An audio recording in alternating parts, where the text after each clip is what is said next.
You wanted the best. You've got the best podcast, the hottest podcast in the world.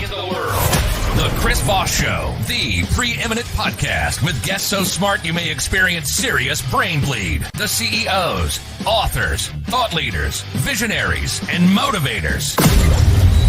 Get ready. Strap yourself in. Keep your hands, arms, and legs inside the vehicle at all times, because you're about to go on a monster education roller coaster with your brain. Now, here's your host, Chris Voss. Hi, this is Voss here from thechrisvossshow.com, thechrisvossshow.com. Welcome to the big show, my family and friends. We certainly appreciate you guys always tuning in and coming by. We've got amazing things going on here at the Chris Voss Show. We just recently launched AI with Chris Voss, AI podcast with Chris Voss at AIChrisVoss.com. It's our new AI podcast. We're reporting a lot of the interviews we do on the Chris Voss Show for artificial intelligence. That is automated, actually. And that's over there as well. The Chris Voss Leadership Podcast is now up at chrisvossinstitute.com. Check that out as well. For the show to your family, friends, and relatives. We have a returning amazing guest and author to the show. Tom Clavin is on the show. Tom, did I get that right? Yes, you did. Thank you. There I go. There's so much interview you put in the front of the show. Sometimes the brain goes woohoo right out the door. Everyone knows that. Everyone's seen that movie for 14 years. So Tom Clavin is on the show, returning as a wonderful guest. He has written his newest book that just came out April 4th, 2023. Follow Me to Hell, McNelly's Texas Rangers and the Rise of Frontier Justice. Follow Me to Hell is actually my biography. No, I'm just kidding. So you can order wherever fine books are sold. Tom is on the show with us today. His most recent work is the one I just aforementioned. He's a best-selling author. He's worked as a newspaper and website editor, magazine writer, TV and radio commentator, and a reporter for the New York Times covering entertainment, sports, and the environment. He's received awards from the Society of Professional Journalists, Marine Corps Heritage Foundation, and National Newspaper Association. 4 of his books have become New York Times bestsellers, and his other books have received popular and critical acclaim and all that good stuff. Welcome to the show, Tom. How are you? I'm fine. Thank you for having me back. Thank you for coming back. It's good to see you again. We love our returning guests. I think if they come back often enough, they get one of those SNL robes, but we haven't gotten SNL to ship them to us. So, Saturday Night Live does that robe thing. Anyway, give us your .coms, Tom, wherever you want people to follow you on the interwebs. Well, I have a very clever address. It's Tom Clavin, TomClavin.com, TomClavin.com.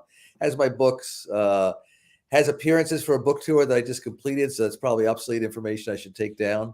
Has a bit of a biography, has contact information. I really do hear on a daily basis from readers, and I reply. So if anybody finds out my email address from my website and contacts me, they'll get a reply. There you go. And you write a lot about, is it appropriate to call it the Wild West? It is the Wild West. And it's interesting about the Wild West because I think our perception from all the TV shows and movies is the Wild West lasted about 100 years. And it really didn't, you think that way, to pack all those characters and action and events. But for the most part, the Wild West began after the Civil War ended. And by really the early 1880s, the Wild West was becoming less wild. I mean, we just had more civilization spreading west. And but during that 17 or 18 year period, it was pretty wild. And there were a lot of very colorful characters. And there never seems to be a lack of people to write about. I thought the Wild West lasted for only 10 or 20 years in the 60s with John Wayne and Clint Eastwood. No, I'm just kidding. He did a couple movies about Westerns. So tell us about this new story. Why did you decide to pick the story of the Texas Rangers? I sort of stumbled upon it, which is mostly the way that I find ideas. It was a few years ago. I was working on my book called Wild Bill about Wild Bill Hickok. And one of the significant, not major characters, but significant characters in the Wild Bill story is a fellow named John Wesley Hardin, who was one of the most prolific man killers and gunslingers of the Wild West. And it mentioned he and Wild Bill have kind of a confrontation in Abilene, Kansas. And then he leaves and goes on to other adventures. And I was doing some research, and one writer had put the beginning of the end for Hardin was when he was chased out of Texas by Leander McNelly of the Texas Rangers. So I sort of filed that away because I said he was a pretty hard case, this guy, John Wesley Harding. What was it about McNelly that made him so imposing that he could chase John Wesley Harding out of his native Texas? Mm. And so I sort of filed that away. And then I was stumbled across something else, which is that in 2023, this year that we're in, last I looked anyway, is the bicentennial of the Texas Rangers. Mm. They were founded in August 1823. And I thought, wow, that's an amazing accomplishment or achievement that you can have a law enforcement organization that's 200 years old. I mean, 100 years older than the FBI. Mm. And I sort of put the two and two together and said, I'd love to write something about the Texas Rangers for the bicentennial. Well, let me check out this guy, McNelly. And the more I found out about him and about his adventures mostly in the 1870s, the more I thought this would be a good story, because you have this uncommon combination of somebody who really played an important role in the American West, or as far west as Texas is. And yet most people don't know about some of his amazing adventures, which is good for a writer, because you think, I can tell a good story and not be telling the same story about the same character. How many books can you write about Billy the Kid, for example? But That's true. Here's somebody different. Yeah. So tell us about McNelly. Who was this guy, and how did he end up forming the Texas Rangers? He was a native of Virginia. He had suffered from what they called in those days consumption. So at a young age, his family moved to Texas, thought the climate might help him. And so he spent his teenage years in Texas. He joined the Civil War when he was 17 years old. As soon as it broke out, he served with the Confederate Army. After 2 years, he was still, I don't even think he was 20 yet. He was a captain of a Ranger, a Confederate roaming scouting company. Had a very successful Civil War career, meaning that he survived and had a bunch of adventures that are detailed in the book. And then after the Civil War, his main intention was to go back to Washington County, Texas, be a farmer. He got married, had a couple of kids.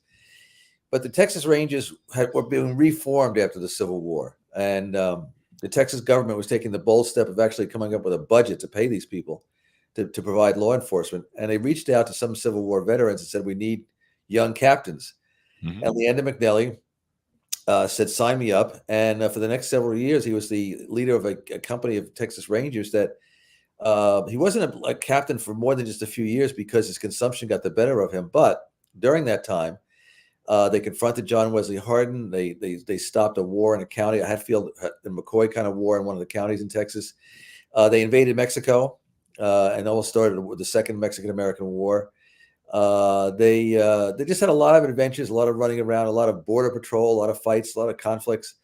And so it sounded like with McNelly as the captain, and the title comes from something he told his men when they were about to invade Mexico. He said, I might lead you into hell, but I'll lead you back out again if you follow me.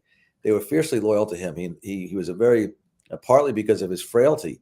Mm-hmm. What it took for him to get on a horse every day and chase bad guys inspired them to say, if he can do it, we can do it. Wow. So were they originally ordained official lawmen, or did they start as kind of a local band of guys who were trying to just enforce cattle rustlers and all sorts of illegal activities? That's a really good question, because what that question covers not just Leander McNelly's company, but it covers the entire Texas Rangers, because early in their history, they were basically, they weren't sheriffs, they weren't marshals, they were, they weren't sworn in deputies. They were sort of like Minutemen, like in Lexington and Concord days, where, the British are coming. Let's grab a gun, grab a powder horn, and grab a horse if you have one, whatever you can bring, and meet here, because then we'll band together and we'll react to the crisis. And that was the Texas Rangers formula for decades, especially before the Civil War. Okay, there's been an invasion. Mexico's invaded. Let's get together and fight the Mexicans and send them back across the Rio Grande. Or the Comanches have just invaded, crossed over our western border. Let's get a bunch of guys together with their guns and their horses, and we'll chase them back across into maybe all the way to New Mexico.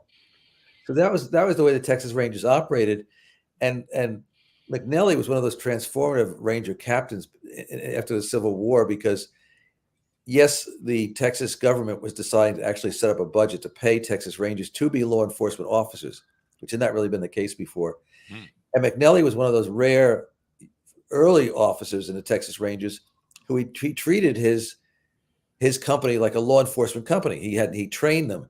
He made sure they could shoot well, that they could ride well, that they would listen to orders, that they were training, that they knew how to do scouting. They even did things like planted informants Wow. in rival gangs. Wow.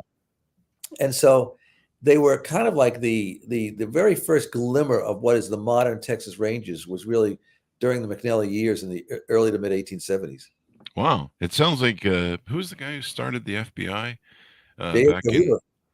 well, Hoover, and then well, Oh, who's the guy before that Nelly? there's Elliot Ness. Elliot Ness. There you Elliot go. Ness was with he was with the I think he was FBI. He was also at one point he was the chief of police of Cleveland, where some of his adventures took Yeah. place too. Most people that wasn't on the TV show. Cleveland didn't sell ratings.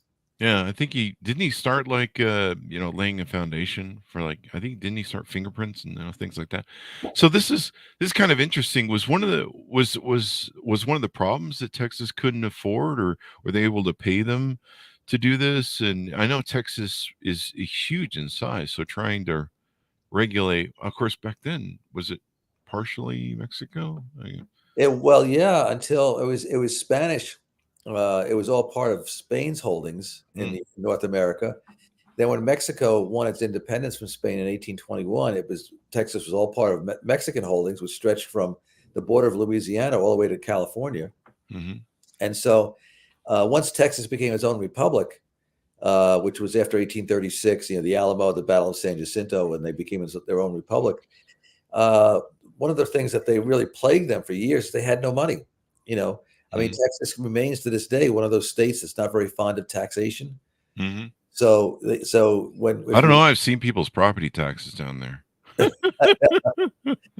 if you have a trouble raising money, then you have different agencies and departments that get the short end of the stick. And for decades, literally decades, the Texas Rangers almost had to. I mean, if you were a Texas Ranger, you were hired as a Texas Ranger.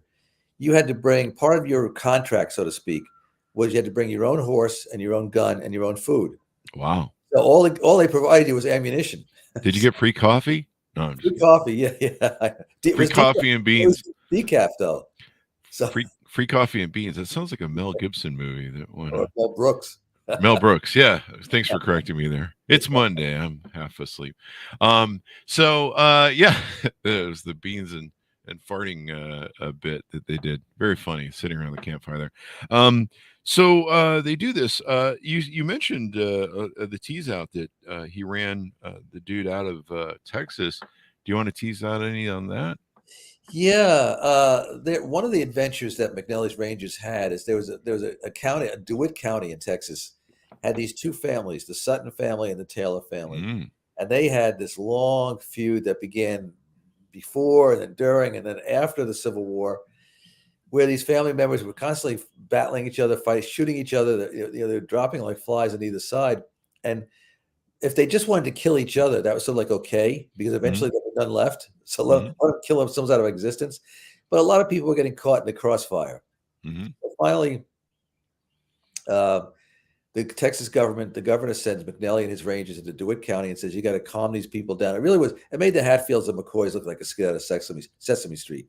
Yeah. These two Sutton and Taylor families hated the heck out of each other. So McNelly's Rangers went in there and they started to basically confront, intimidate, or in turn shoot members of the families and say, you got to, if you can't stop yourselves, we're going to stop you. Wow. A in-law of the Taylor family was John Wesley Hardin. And John Wesley Hardin was, more of a bad guy than, say, a Billy the Kid or Jesse James. I mean, this was somebody who killed because he enjoyed it and because he kept getting away with it. Sounds like a guy I know. No, I'm just kidding. It's not me. This is pre-tattoos. Yeah.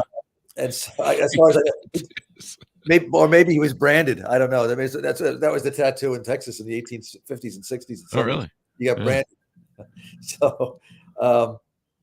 So McNelly said, all right, I got it. The way to calm down this whole situation is I've got to track down and arrest or kill John Wesley Hardin. Now, Hardin was a tough guy, but by this point, McNelly had such a reputation as a completely fearless and always coming out on top, whatever conflict he was in. And Hardin said, "You know what? I think it's time to leave Texas." And he literally, before McNelly could catch up with him, he left Texas, went to Florida, where the Texas Rangers eventually tracked him down and arrested him and put him in jail for the next 20 years. So they had jurisdiction to cross over? Was that kind of how the Wild West worked? Sort of what happened was that sort of what happened is one of McNelly's lieutenants tracked Hardin to Florida. Wow. And when they found out that Hardin was on his train that was coming into a station, I think it was Tallahassee or Pensacola, something like that. Mm-hmm.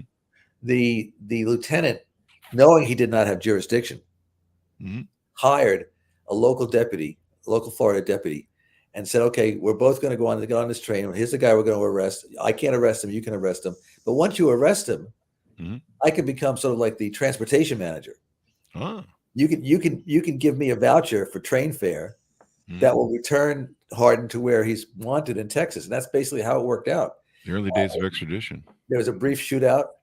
Hardin was arrested, and then he was turned over to the Texas Ranger. Wow. And his name, I think, was Armstrong, if I remember correctly. And Armstrong cuffed him, put him on a train, took him back to Texas, where he stood trial. There you go. Did he get to stop by Disney while he was there? No, I'm just kidding. You really got to hate a guy to go all the way to Florida and fight alligators and flies and everything else that's down there, humidity. You really gotta hate a guy to go there. No, but that's good. This is the early standards of building this. Why do you find and why do you think your audience and hopefully we pick up some new people for your audience? Why do you think people find an affinity for this era of time and these historical? Well, I think part of it is demographics, in that if you have a demographic like mine, I'm of a generation that's, say, 50 or 55 and older, where when you were a kid, it was commonplace on television to find Westerns. You can still find the occasional Western double feature at the local theater. They were still making Westerns, even though the era of people like James Stewart and John Wayne were declining, in the late 60s, certainly into the 70s. So a lot of those cowboys, so-called cowboy stars were retiring or dying off. Glenn Ford, some of these others. And then, so I think that there's an affinity for American West stories, because it sort of like makes you connect a bit to your childhood, where it was not uncommon to turn on the television and you found Rawhide and Bonanza and Have Gun Will Travel, The Big Valley, and stories like that. I think another part of it is that there's also a generation or two which knows that the so-called Wild West existed, but doesn't know really that much about it. I mean, they recognize a name like Wild Bill Hickok or Jesse James, and Bat Masterson and Wyatt Earp, of course. But they might be curious, well, what do these guys really do that makes them memorable, that made them these iconic characters that we still have name recognition in 2023? So I think there's an audience out there for that. And then I think there's an audience that, since this is not my first book, I've written a bunch of books. After a while, if you either catch an audience and they want to follow you and they want to read your next book, or you've turned to do something else, like you're in sanitation, or you're in you're short order cook, because you couldn't make it as a writer, and which has got to be very frustrating. Thankfully, since I can't cook, I've managed to continue as a writer. There you go. Well, that's good then. That's good. Well, I think a lot of people are going to love this. We've had a number of authors that have written about Texas on the story, about all sorts of different stories about Texas, and man, they love to light up the YouTube video comments, no matter what it is. Especially anybody who talks about some of the checkered history of Texas, and maybe some of the issues of racism. Boy, they really go after those videos. So I know that it's popular to talk about Texas. There's a lot of people. I mean, what is Texas, the second or third most populous state, or is that New York?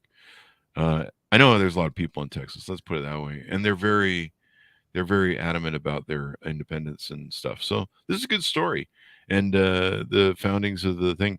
I suppose they tease in the book that it's a courageous yet doomed captain and his team of fearless men. Do you want to tease anything out about that, or should we force people to write the book to find out what happens? Well, I mentioned before, Leander McNelly had consumption, and there was no cure, certainly not in the 1870s, for consumption. Your best hope was that you could find a somewhat healthy climate, and Texas offered that to some extent. I mean, certainly better than Connecticut or Virginia, where McNelly was originally from.